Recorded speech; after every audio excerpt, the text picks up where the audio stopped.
Chers amis, on raconte l'histoire d'un bachour qui était proche de Rabbi Shlomo Zalman Auerbach, le Rosh Yeshiva de Kol Torah. Il l'a rencontré quelques mois après son mariage et il lui a demandé comment ça se passe à la maison. Et le bachour, tout fier de lui, dit ça se passe très bien, on est d'accord sur tout, on n'a jamais d'accroc, tout se passe comme sur des roulettes. Et Rabbi Shlomo Zalman, avec un peu d'humour, lui demande quoi, elle est morte, elle va pas bien. Rabbi Shlomo Zalman voulait signifier à son élève que il est impossible que deux personnes différentes d'origine, différentes de caractère et évidemment différentes de genre, un homme et une femme, soient toujours d'accord, toujours du même opinion. Et évidemment, ils sont mariés pour se compléter et pour que la vision de l'un et la vision de l'autre fassent un tout et fassent quelque chose de très très beau et d'harmonieux. Mais que tout le monde soit toujours d'accord au début, c'est pas normal. Il peut y avoir, c'est vrai, au début du mariage, une période de lune de miel où on est automatiquement d'accord avec son conjoint. Mais cette période,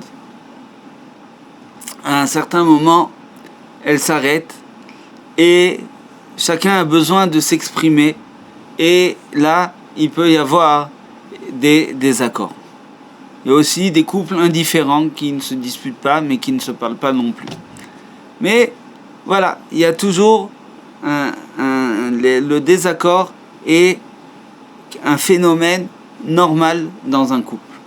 La question, c'est comment mener à bien un conflit, comment mener à bien un désaccord, une divergence d'opinion, pour pouvoir arriver à quelque chose d'harmonieux et d'uni. Eh bien, dans notre paracha, nous voyons Korach, Datan, Aviram et les 250 hommes se soulèvent contre Moshe Rabbeinu. C'est une catastrophe. De remettre en doute la névoua, la prophétie de Moshe Rabbeinu, c'est remettre en doute toute la Torah, tout le judaïsme. Et pourtant, il est écrit Vayakom Moshe Vayelech el Datan va'Aviram. Moshe s'est levé et il est allé vers Datan va'Aviram. Et là, Resh Lakish nous dit dans Masechet Sanhedrin Daf Kuf Yud, Mikan she'en machzikim b'machloket. D'ici, on apprend que on n'entretient pas une dispute. Et Resh Lakish continue et dit tout celui qui entretient la dispute transgresserait ce qui est écrit dans le pasuk Velo hiye kekorach v'cha'adato. Il n'y aura pas comme Korach et son assemblée. Eh bien, Moshe Rabbeinu, qui était dans son droit, qui est le prophète d'Akadosh Baruch Hu, lui-même décide d'aller vers Datan et Aviram. Ça aurait été à Datan et Aviram d'aller vers lui pour pouvoir lui demander pardon. Non, lui-même fait le pas de venir chez Datan et Aviram pour essayer d'arranger cette machloket. Quel acte de bravoure de Moshe Rabbeinu. De là, on apprend en marzikim be machloket. On ne dit pas ici qu'on ne doit pas commencer un litige. Il n'y a pas écrit ici que on n'a pas le droit d'avoir une divergence d'opinion. Non, écrit celui qui maintient la machloket. Ça veut dire qu'il cherche à rester en machloket. Celui qui cherche à rester en désaccord, celui-là est problématique. Nous cherchons, nous, à ne pas rester en désaccord. Mais pourquoi ? Pourquoi Korach, Datan, Aviram et ces 250 notables de l'Assemblée n'ont pas accepté les offres de Moshe de faire la paix? Pourquoi ils ont décidé de rester en machloket? Parce qu'en fait, ce qui les intéressait, ce n'est pas est-ce que la prophétie de Moshe est vraie ou pas. Ce qui intéressait Korach, c'était le kavod, c'était les honneurs. Korach voulait prendre la place de Moshe Rabbeinu. Dathan et Aviram étaient embêtés parce qu'on leur avait promis des terrains et ils voulaient de l'argent. Leur cupidité les a fait douter de Moshe Rabbeinu. Et les 250 hommes, eux, voulaient être des Kohanim Gdolim. Ils voulaient avoir le niveau de Aaron HaKohen. Donc tout ça n'était en fait que jalousie et cupidité. Et donc le contenu de leurs arguments n'était qu'un moyen de cacher cette jalousie. Et donc évidemment, lorsqu'il y a un intérêt personnel dissimulé derrière des arguments, quels qu'ils soient, eh bien nous n'arriverons jamais à faire la paix, nous n'arriverons jamais à résoudre ce litige. Et donc, la première chose qu'il y a à faire quand nous ne sommes pas d'accord, monsieur et madame, eh bien, c'est de vérifier que nous ne sommes pas ici dans un rapport de force. Nous ne sommes pas ici dans un bras de fer. Parce que si on essaye de faire le bras de fer, eh bien, c'est fichu. Chacun doit faire une introspection pour savoir si ses arguments sont objectifs. Est-ce que l'hypothèse est bien fondée? Ou bien je veux, moi, mettre la table ici pour montrer que j'ai raison, pour montrer que c'est moi qui décide à la maison. Si on est particulièrement en colère, il faut vérifier qu'est-ce qui me met en colère. Des fois, ce qui me met en colère, c'est pas que la table soit placée ici ou là. Non, c'est qu'on m'écoute pas. Ce qui me met en colère, c'est que mon avis n'est pas pris en compte. Donc tout d'abord, la première chose, c'est cette introspection sur l'objectivité de mes arguments.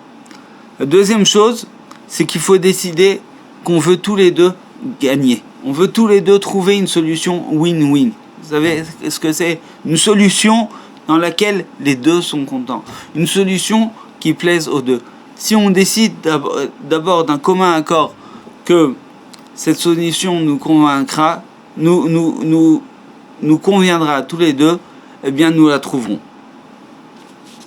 Il n'y a pas de meilleure solution, ni de solution aussi entière qu'une solution trouvée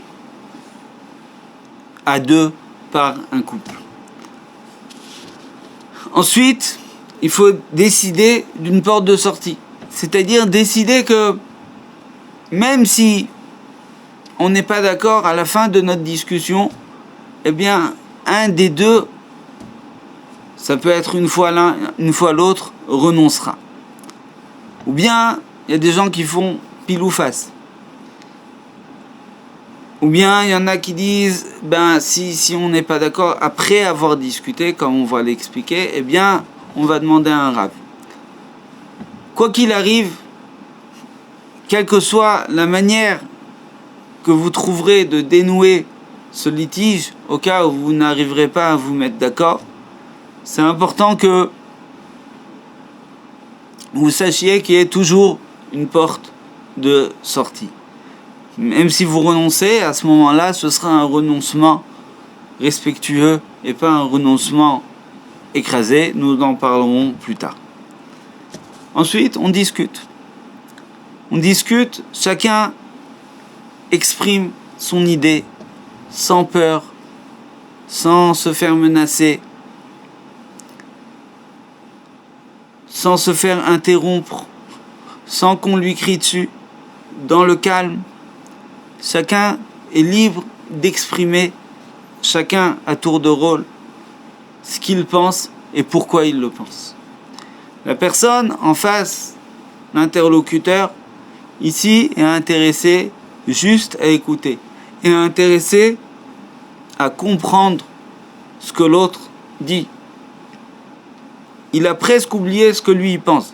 Parce que ce qui l'intéresse, c'est de comprendre qu'est-ce que l'autre veut. Bien sûr, pour mieux comprendre, il va poser des questions. Il va demander, mais pourquoi c'est si important pour toi? Pourquoi tu veux ça? Et aussi, il va pouvoir,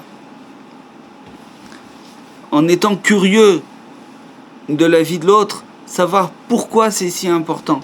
Vous savez, il y a des fois, on se dispute, et puis, moi je veux que la table soit là, parce qu'il y a plus de luminosité, et ma femme veut que la table soit là parce que c'est un endroit plus calme.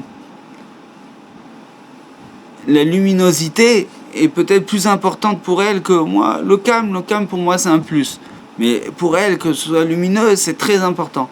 C'est aussi quelque chose à prendre en compte lorsque on discute. Le pourquoi des choses est aussi très important. Raconte l'histoire, il y a un couple, à 2h du matin, il reste une orange dans le frigo. Et ils commencent à se disputer. L'orange, elle est pour moi. L'orange, elle est pour toi. Finalement, on remarque que l'homme avait besoin de l'orange parce qu'il avait faim. Et la femme avait besoin de l'orange pour la peau d'orange, pour le zeste, parce qu'elle voulait faire un gâteau à l'orange.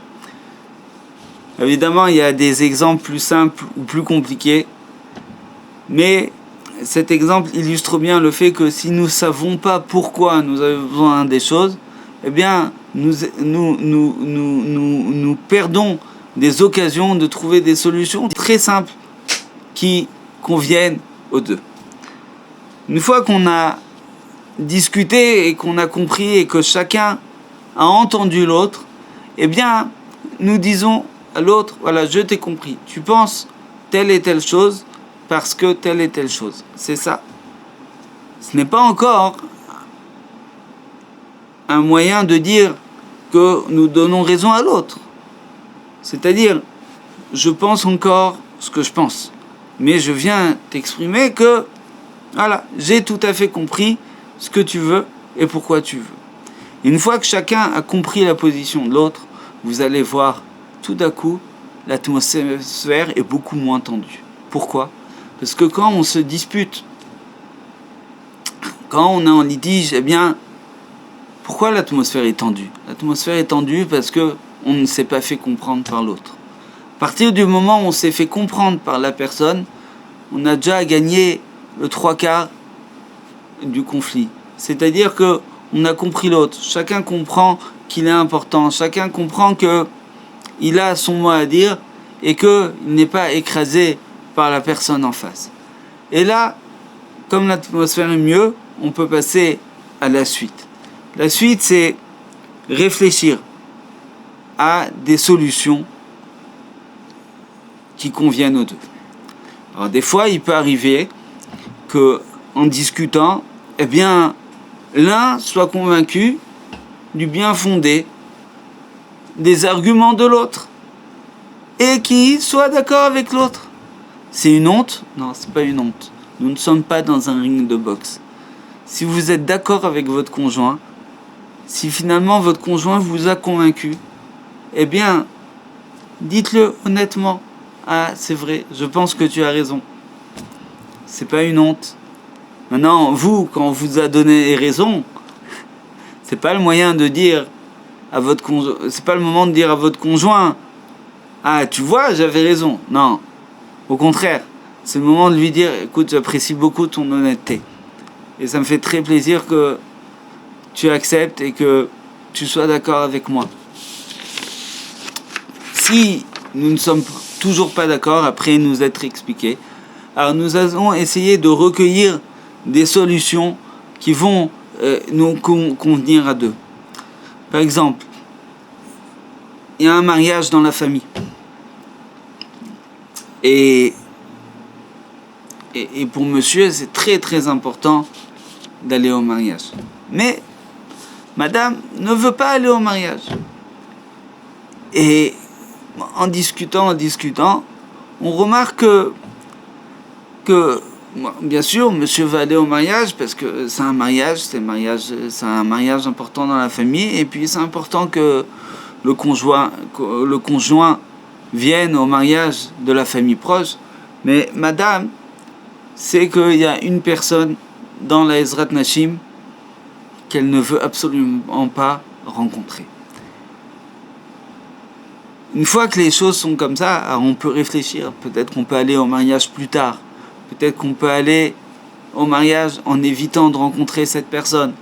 Il y a toutes sortes de solutions qui font que on peut contenter les deux. On peut aller au mariage et faire en sorte qu'il n'y ait pas de rencontre désagréable. Une fois que, et c'est important qu'il y ait plusieurs solutions, comme ça, on a un plus large éventail et de sorties.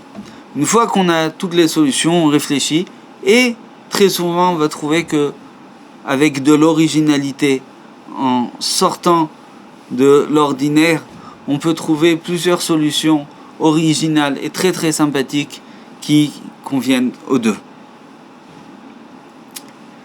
Si finalement on n'a pas trouvé de solution qui conviennent aux deux, alors à ce moment-là, comme on a dit au début, comme on a décidé au début, on va faire pile ou face, ou bien un des deux renoncera. Mais ici, il y a quelque chose de très important.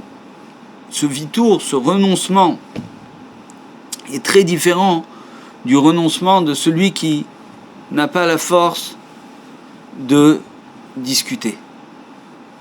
Quand je renonce et que je sais que la personne en face m'a compris, mais que je renonce quand même, eh bien à ce moment-là, je renonce en sachant que je ne suis pas écrasé. Je donne le renoncement.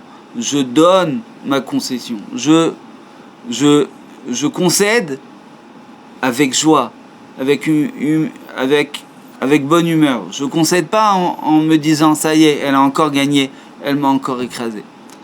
Voilà. Bezrat Hashem.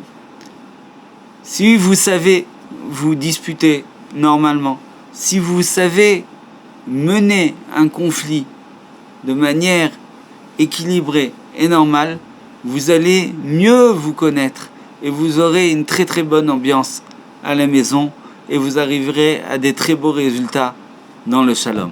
Shabbat shalom ou Mvorach.